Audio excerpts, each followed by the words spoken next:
I'm sure you all have that one family member that never lets an old story go untold at every single Thanksgiving, Christmas, and pretty much every time you guys are all together. For me, that person is my Grandma Janet. Now let's go back in time.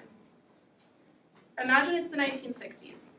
The Beatles are playing on your house radio, and you're getting ready for a first date with someone new.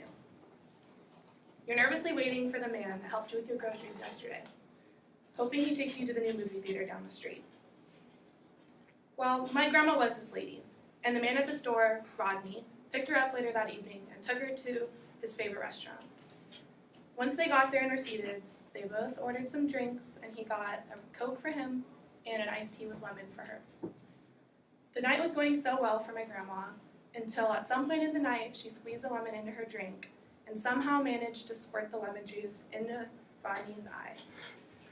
And besides that just happening, he wears glasses, so I don't know how that happened, but that's just some pretty bad luck on their part.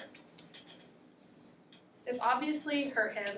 He was both visually and verbally expressing his pain, and my grandma tried to help him, but he was just very not for it taking it. He was in a lot of pain. And so after that, it was pretty awkward, and they had to still wait and finish their food.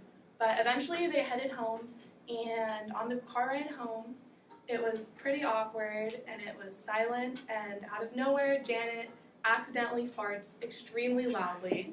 And so at that point, she was pretty mortified, you'd assume. It's your first date with someone. I don't think anyone wants to do that. So And so once they say their goodbyes, she's pretty sure she's never going to see this man again in her life or ever hear from him. So the next day, she gets a knock on her door, opens it to see the last person she expects, Rodney, and he's asking her to go on a do-over date. 4 years later, they got married, and 2 generations later, here I am.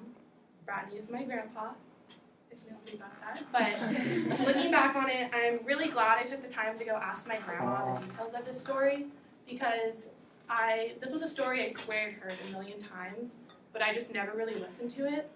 So maybe next time you're at that Christmas party with all your family members, and that one person is telling that story that you always try to tune out, you'll just listen. Because maybe you'll realize something, maybe you'll realize the significance of it and all the things that it's brought through it without all the years.